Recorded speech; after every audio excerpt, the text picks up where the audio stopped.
Hello बच्चों, कैसे हो? सब बढ़िया हैं। चलिए, आज कक्षा 9वीं के दो पार्ट की शुरुआत करते हैं। 2.1 प्रश्नावली हम शुरू करेंगे। 2.1 प्रश्नावली में पहला सवाल है आपका, निम्नलिखित व्यंजकों में कौन कौन एक चर में बहुपद है और कौन कौन नहीं है, कारण सहित अपने उत्तर दीजिए। पहला है 4x² - 3x + 7।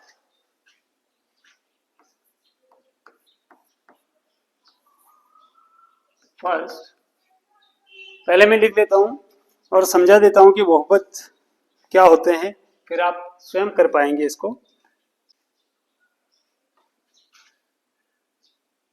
बहुपद बहुपद होने की एक ही शर्त होती है, और वो शर्त ये होती है कि बहुपद के जो चर होते हैं, चर वेरिएबल, चर समझते हैं ना। जैसे यहाँ पर 4, 3, 7 लिखे हुए हैं, तो 4 की वैल्यू 4 ही रहेगी, बदलेगी नहीं। 3 की भी बदलेगी नहीं, 7 की भी बदलेगी नहीं।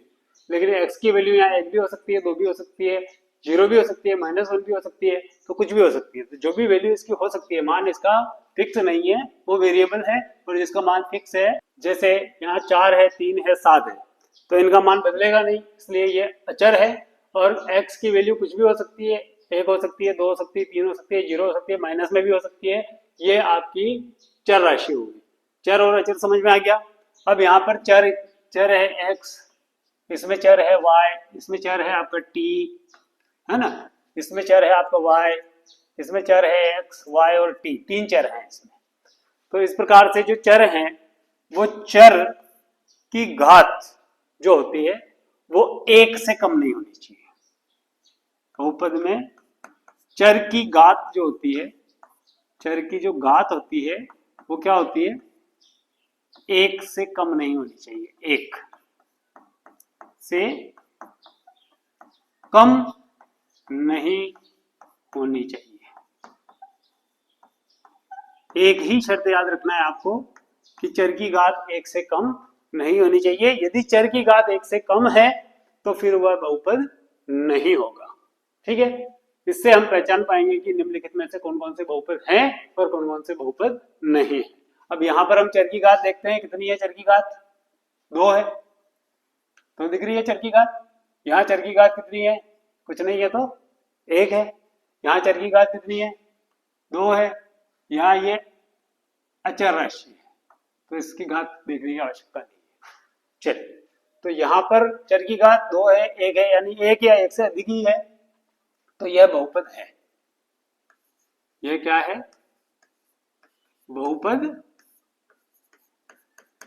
है। ठीक, यहां पर भी देखिए चर की घात कितनी है? 2 है, तो यह भी आपका बहुपद है, बहुपद है। यहां हम देखते हैं चर की घात कितनी है। अच्छा, अंडर रूट में किसी को लिखते हैं तो यहाँ पे करने की घात क्या मान के चलते हैं? कुछ नहीं है, तो 2 तो है ही सही। तो यहाँ चर की घात 1 है, लेकिन यहाँ चर की घात कितनी हो गई? 1/2 हो गई। इसको यूं लिख सकते हैं। समझ में आ रहा है? अंडर रूट में अगर कोई है तो उसमें करने की घात 2 होती है, इसका मतलब इसको हम इस प्रकार से लिखेंगे। और यहाँ देखेंगे 1/2 अगर इसकी घात है तो 1 से कम है, 1 से कम है इसमें घात, चर की घात 1 से कम है, अतः यह बहुपद नहीं है। समझ में आया? बहुपद नहीं है। क्यों नहीं है? क्योंकि इसमें चर की घात 1 से कम है। समझ में आ गया? चलिए अगला देखिए, यहां पर भी ये y है, ठीक है। यहाँ चर की घात कितनी हो गई? 1। यहाँ चर की घात कितनी हो गई? 1 प्लस 2, इसको हम यूं लिख सकते हैं 1/y, 2 × 1/y, 2 एकम 2 करेंगे, ये हो जाएगा। अब इसको थोड़ा सा और चेंज करेंगे, यदि इसको ऊपर लाएंगे तो यहाँ इसके चर की घात कितनी है? 1 है, किंतु ये जब ऊपर आएगा तब क्या होगा कि इसके चर की घात जो है वो बदल जाएगी, y की घात -1 लग जाएगी। तो यहाँ y की घात, चर की घात कितनी है? 1, और यहाँ चर की घात कितनी है? -1।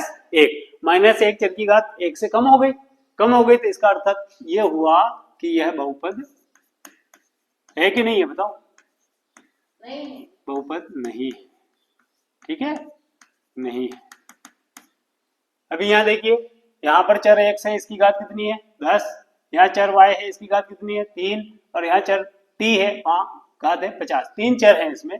इसमें आपके पास एक ही चर था, इसमें एक चर था, इसमें एक ही चर था, इसमें भी एक ही चर है, इसमें 3 चर है, और तीनों चर में घात जो है वो 1 से अधिक ही है, अतः ये बहुपद है, बहुपद है। अगर चर की घात, तीनों में से किसी एक भी चर की घात 1 से कम होती, 0 होती, 1 से कम 1/2 होती, या 1/3 या 3/4 भी होती, तो भी हम उसको, चर की जो घात होती है वो पूर्णांक में होनी चाहिए, प्राकृत संख्या होनी चाहिए, पूर्णांक में होनी चाहिए, और 0 नहीं होनी चाहिए। ठीक है, अगर ऐसा है तो ही वो बहुपद है, अदरवाइज बहुपद नहीं होगा। क्लियर हो गया सबको? यहाँ चर की घात 1 से अधिक है, बहुपद है। यहाँ चर की घात 1 से अधिक है, बहुपद है। यहाँ चर की घात 1 से कम है, बहुपद नहीं है। यहाँ चर की घात 1 से कम है, बहुपद नहीं है। यहाँ सभी चरों की घात जो है वो 1 से अधिक है, तो ये बहुपद है। क्लियर हो गया सबको? चलिए नेक्स्ट क्वेश्चन देखिए, प्रश्न क्रमांक 2 देखिए। दूसरा प्रश्न है, निम्नलिखित में से प्रत्येक में x² का गुणांक लिखिए। ठीक है, ये आपका प्रश्नावली 2.1 के दूसरे का पहला है। 2 + x² + x, 2 + x² + x। दूसरा है 2 - x² + x³। तीसरा है π/2 x² + x, और लास्ट है चौथा इसका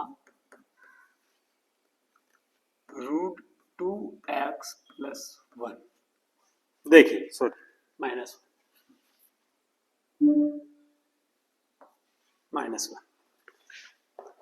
हाँ, प्रश्न में पूछा गया है कि निम्नलिखित में से प्रत्येक में x² का गुणांक लिखिए।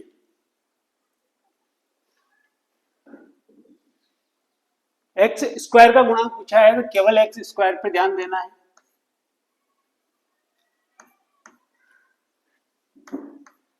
इसमें x² नहीं है तो हम ये मान लेते हैं कि यहाँ x² रहा होगा, फिर ये इस प्रकार से पद था, तो 0 का गुणा होने से यह जो है समाप्त हो गया।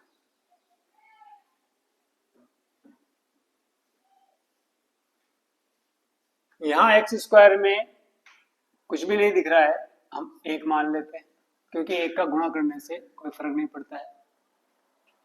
तो x² का यहाँ गुणांक जो है वो है +1, यहाँ x² का गुणांक है -1, तो यहाँ x² का गुणांक है π/2, और यहाँ x² का गुणांक है 0। ये आपके चारों आंसर है, पहला, दूसरा, तीसरा, चौथा। बहुत सिंपल है, ज्यादा हल नहीं करना है कुछ, केवल आपको गुणांक पहचानना है।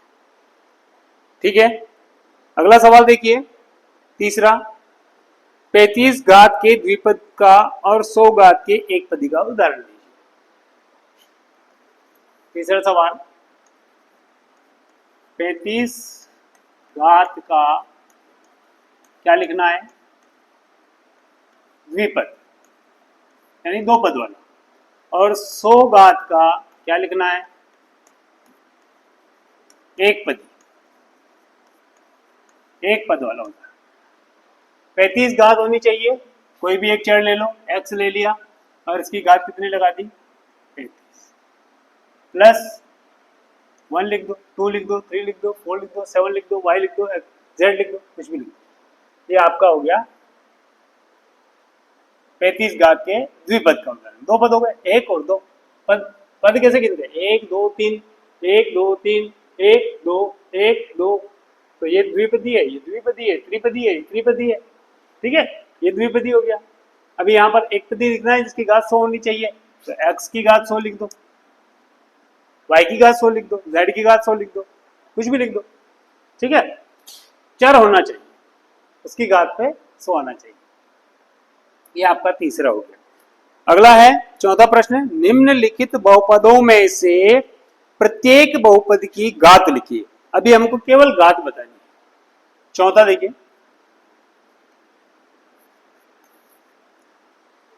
प्रश्न में लिखा है कि बहुपद जो आपको 4 दिए हैं, इन चारों बहुपद में आपको आप घात बतानी है। घात कैसे लिखेंगे, पहला देखिए फर्स्ट इसका, फर्स्ट में है 5x की घात 3 प्लस 4x स्क्वायर प्लस 7, ठीक है। ये तो हो गया पहला बहुपद। दूसरे बहुपद में देखिए 4 minus Y square, 4 minus Y square. तीसरा देखिए, तीसरे में है 5t minus root 7, 5t minus root 7। और इसका आखिरी चौथा सवाल देखिए, इसमें लिखा है 3। अभी देखिए प्रश्न में पूछा है कि बहुपद की घात बताइए, तो बहुपद में इसमें 3 पद हैं। कितने पद हैं? 3 पद है। 3 पद में सबसे बड़ी घात आपको कहां दिखाई दे रही है? सबसे बड़ी घात हमको दिख रही है यहाँ पर। तो जो सबसे बड़ी घात होगी वही इस बहुपद की घात होगी। अतः इस बहुपद की घात क्या है बताओ? बहुपद की घात 3 है। जो सबसे बड़ी घात वही बहुपद की घात। यहाँ देखिए 2 पद हैं, 2 में सबसे बड़ी घात इसमें दिख रही है, यहाँ पे तो चर भी नजर नहीं आ रहा है। ये बहुपद की घात है 2, तो इस बहुपद की घात हो जाएगी 2। यहाँ बहुपद की घात कुछ नजर नहीं आ रही है, मतलब 1 तो है ही सही, तो यहाँ बहुपद की घात हो जाएगी 1। और यहाँ चर नजर नहीं आ रहा है, किंतु चर रहा होगा। और किसी की भी घात यदि 0 हो जाए तो उसका मान कितना हो जाता है? 1 हो जाता है। तो यहाँ पर जो है 3 गुणा 1 होने से ये 3 प्राप्त हुआ। इसलिए इस बहुपद की घात कितनी हो गई? 0। समझ में आ गया सबको? बहुपद की घात यहाँ 3 है, यहाँ 2 है, यहाँ 1 है, यहाँ 0 है। नेक्स्ट एंड लास्ट सवाल नंबर 5, बताइए कि निम्नलिखित बहुपदों में कौन कौन बहुपद रैखिक हैं, कौन कौन द्विघाती हैं और कौन कौन त्रिघाती है। यहाँ पे घात बतानी है अपने को, ठीक है। 2.1 प्रश्नावली का सवाल नंबर 5 में आपका first, second, third, fourth and fifth, sixth, seventh.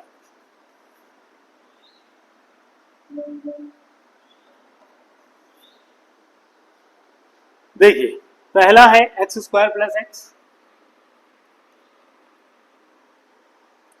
दूसरा है एक्स माइनस एक्स क्यूब, तीसरा है y plus Y square plus 4,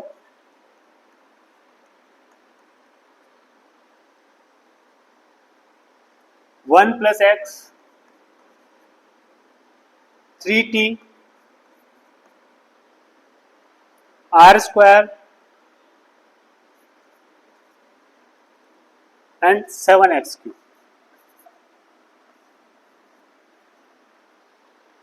प्रश्न में लिखा है कि हमें बताना है कि कौन द्विघाती है, कौन त्रिघाती है और कौन रैखिक है। अब पहचानना सीखिए। बहुपद की घात तो हमने पहचान लिया, किसी भी कोई त्रिपदी है, कोई द्विपदी है, तो सबसे बड़ी घात जो होगी उस बहुपद की घात कहलाएगी। इस बहुपद की घात कितनी है? सबसे बड़ी घात 2 है यहाँ पे, तो बहुपद की घात कितनी हो गई? 2 है, ठीक। बहुपद की घात कितनी हो गई? बहुपद की घात, बहुपद की घात, बहुपद की घात 2। इसमें बहुपद की घात कितनी है? 3। इसमें बहुपद की घात कितनी है?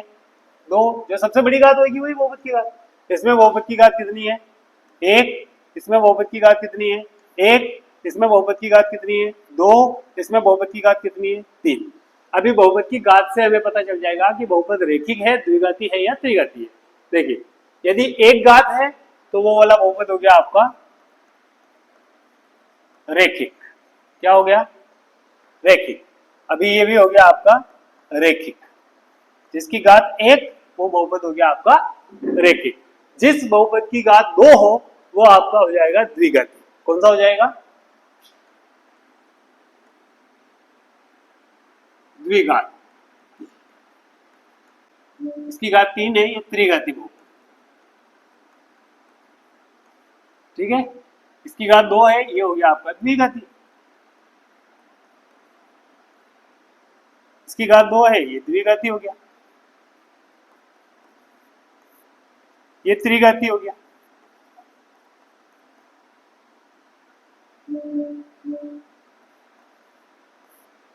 समझ में आया? क्लियर है? जिसकी घात दो वो द्विघाती, जिसकी घात तीन वो त्रिघाती, और जिसकी एक घात हो वो हो गया आपका रेखिक।